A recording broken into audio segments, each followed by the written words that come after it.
Texans at Colts. Line on this one. Texans, the road favorite, -2.5. Over under 48.5. Bets coming in on this one. I gotta find it. I think I went the wrong way. I did. It's below. It was below me, not above me. So far in this one, 57% of the bets in the spread coming in on the Texans, 78% of the bets coming in the over, and 82% of the moneyline bets coming in the Texans. Everybody's in the Texans here, Mark. I guess that's all we need to know, right? I'm on the Texans -2.5. So the Colts last year, they did really well with Gardner Minshew at the home. They didn't do great, but they did it. They did about as well you'd think a Gardner Minshew team would do. But the Texans really, uh, really real able to show that they were a legit team. D'Amico Ryan's really was a big improvement year over year. They picked up Stephon Diggs.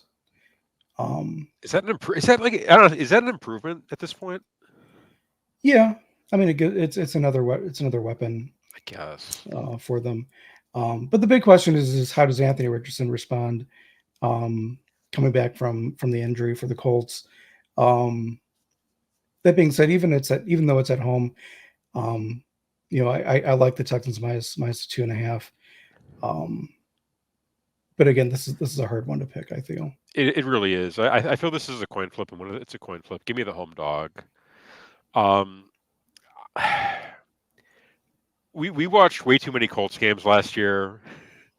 I feel like the Colts and Saints were on one of your TVs like every week last year, or both on some occasions. So they never gave up. They kept playing hard throughout the season, even when Gardner Minshew was the quarterback. I think they are a much better team with Anthony Richardson under center. That being said, if I remember correctly, last year they opened the year without Jonathan Taylor. yeah, I think that's So right. Yeah, he's back in the fold, and ready to go. So again, they come into this one healthy.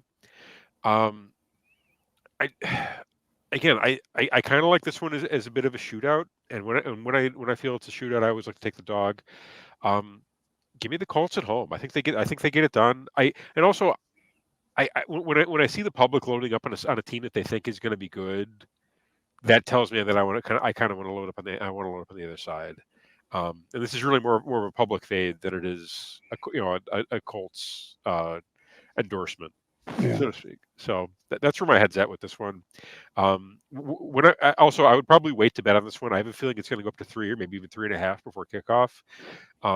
I'd give this one some time over the next couple of days and see where the line and see which way the line goes, because you might be able to get an extra point, and that could be a big difference in a game that could be close.